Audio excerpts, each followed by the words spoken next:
Terima kasih pemirsa, Anda masih menyaksikan Halo Indonesia. Kita masih membahas bagaimana bahaya mikroplastik yang ada di udara khususnya di Jakarta dari penelitian BRIN. Masih bersama Diki Budiman, dokter dan juga pakar kesehatan lingkungan Griffith University Australia dan juga Yarsi. Kang Diki, Ya, kita lanjutkan pembahasan terhadap dampak. Tadi Kang Diki sedikit menggambarkan bahwasannya mikroplastik ini sudah ada di aliran darah kita dan ya. apakah kemungkinan itu bisa terjadi, Kang Diki? Lalu dampaknya jika jangka panjang kita terpapar mikroplastik dalam kesehatan kita sendiri seperti apa sih, Kang? Ya, tentu akan berpotensi sangat serius. Saya bilang atau sampaikan berpotensi karena sekali lagi riset tentang mikroplastik atau nanoplastik ini masih terus dilakukan. Dan sebetulnya dalam konteks ini pada dampak pada manusia ini kita masih menunggu beberapa, mungkin paling lambat 2 tahun lagi kita akan mendapatkan hasil yang lebih firm ya atau fix terhadap dampak pada manusia. Tapi potensinya jelas sudah ada karena riset pada hewan itu sudah terbuktikan ya.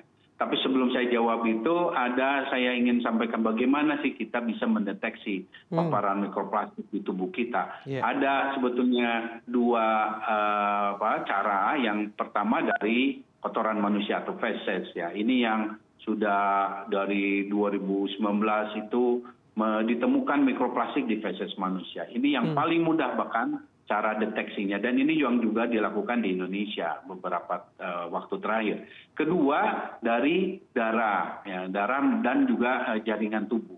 Ini studi terbaru bahkan sudah menemukan bukan hanya di darah tapi juga di plasenta misalnya. Namun termasuk di plak arteri ya yang saya sampaikan tadi dilakukan riset di Eropa. Nah, hanya untuk konteks darah dan jaringan tubuh ini perlu laboratorium yang betul-betul clean ya, ultra bersih lah ya, super bersih ya, karena untuk menghindari kontaminasi. Kenapa? Karena saking begitu sudah tersebarnya mikroplastik ini. Jadi ingat, mikroplastik ini ukuran yang terutama di udara ini sudah banyak yang antara 1 sampai 10 mikro atau bahkan ada yang di bawah 1 mikro. 1 mikro ini partikel nano namanya. Jadi dia sudah bisa menembus alveoli. Jadi bagian dari part kecil dari paru-paru sehingga bisa menembus sirkulasi. Maka tidak heran kalau dia bisa masuk ke darah. Nah, artinya lagi ketika itu sudah bisa masuk tubuh, otomatis ini kan bukan benda bukan zat yang hidup, dia zat mati, sampah sebetulnya, tapi dalam ukuran yang mikro, ya artinya dia punya potensi untuk mengganggu sistem metabolisme tubuh, membuat stres badan kita ya, bahkan mengganggu metabolisme hormon.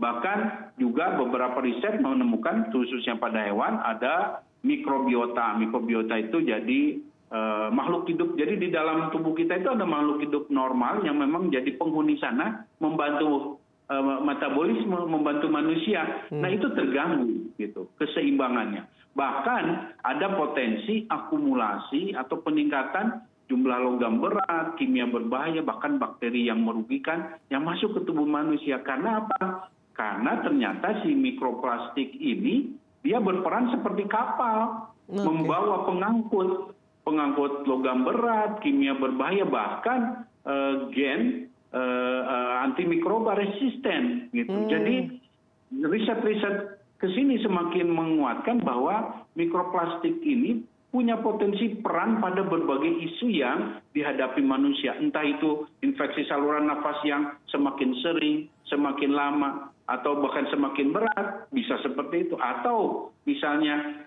fertilitas manusia yang semakin menurun, ya karena dia terdeteksi juga di testis, yang mengganggu hormon kesuburan tadi. Termasuk juga dalam konteks isu yang lebih besar dalam global security. Saya sebagai PhD ya peneliti di global security, antara lain kita melihat tren peningkatan resistensi antimikroba. Jadi antibiotik ini banyak yang akhirnya tidak efektif lagi, tidak ampuh lagi. Antara lain ada peran mikroplastik di sini. Nah, jadi beberapa potensi itu berpotensi lagi melahirkan banyak temuan-temuan baru dalam 1-2 tahun ke depan gitu. Jadi sayangnya memang saya sampaikan pada penyimak pemirsa Dai TV ya bahwa riset manusia ini masih relatif terbatas ya. Karena apa?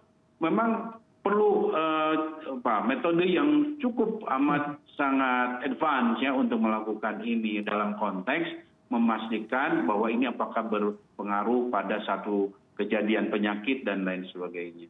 Wah, luar biasa sekali. Ternyata mikroplastik ini bisa menjadi inang begitu, induk begitu ya, dan juga membawa Betul. komponen-komponen lain yang dapat membahayakan tubuh. Tentu ini jadi perhatian untuk masyarakat, Betul. bagaimana masyarakat bisa belajar untuk mulai memilah sampah dan untuk meminimalisir penggunaan sampah plastik begitu ya, Kang Diki?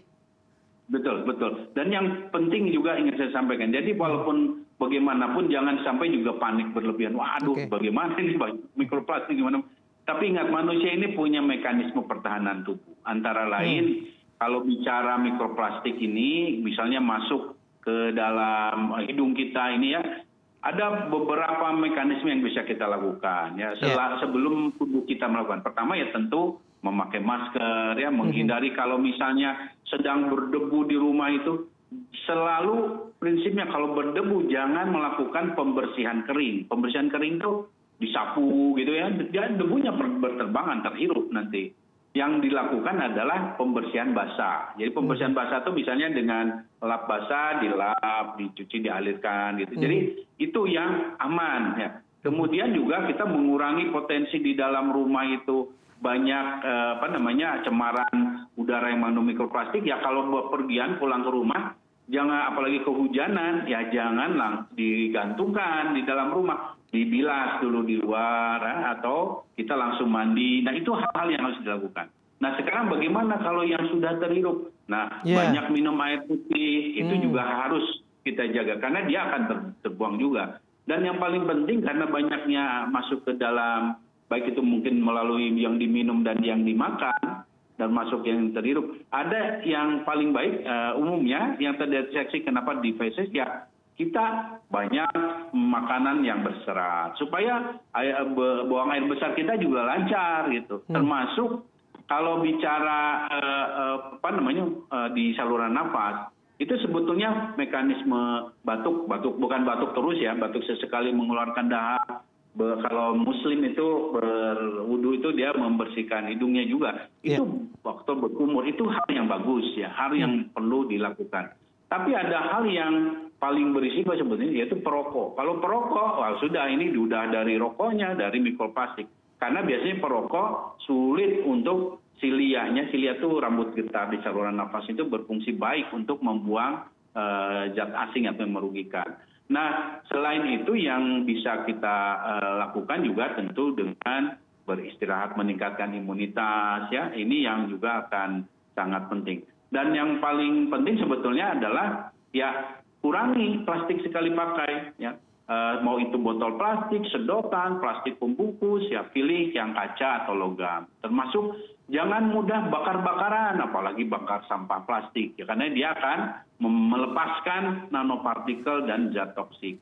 Termasuk kalau mencuci baju ya jangan terlalu sering juga cuci baju kalau yang sudah cukup penuh misalnya, tapi gunakan siklus penuhnya, jadi jangan setengah. Kemudian ya kalau ini hindari pengeringan yang berlebihan. Nah, dan terutama ada peran bukan hanya di individu tapi juga di industri, di masyarakat, dan juga kebijakan pemerintah. Jadi terutama laundry industri, nah ini yang penting. Termasuk juga bagaimana perusahaan-perusahaan atau pabrik-pabrik ini juga mengurangi penggunaan plastiknya dan juga melakukan pemilahan sampah ya, yang efektif. Jangan sampai sampah sudah dipilah dari rumah-rumah, dari industri ya, kemudian akhirnya bersatu lagi karena di ujungnya bersatu lagi ya tidak efektif akhirnya. Ini yang harus dilakukan. Ini yang harus diperankan oleh pemerintah, yang bukan hanya melakukan pemantauan dengan adanya, kan ini bagian pemerintah saya sampaikan ini bagus ya, dengan biomonitoring. Tapi itu saja kan artinya belum cukup. Pemerintah punya tanggung jawab untuk melakukan upaya di fase akhir, terutama di sampah ini, bagaimana supaya tidak akhirnya mencemari baik tanah, air maupun udara. Baik, sampah plastik tidak hanya mengancam lingkungan saja, ini sudah mengancam kesehatan masyarakat. Tentunya udara juga sudah terpapar. Jadi mulai saat ini kita jadikan alarm tentunya untuk bagaimana masyarakat semakin meminimalisir penggunaan sampah, dan juga kita tentu berharap kepada pemerintah untuk membuat sebuah nomenklatur yang jelas bagaimana penggunaan sampah juga dibatasi. Terima kasih Kang Diki telah berbagi pandangan terhadap kami di Halo Indonesia. Pemirsa, usai jeda saya akan mengajak Anda pulang kampung ke desa Tempo dulu. Penasaran? Saya juga. Jadi jangan kemana-mana, tetap di Halo Indonesia.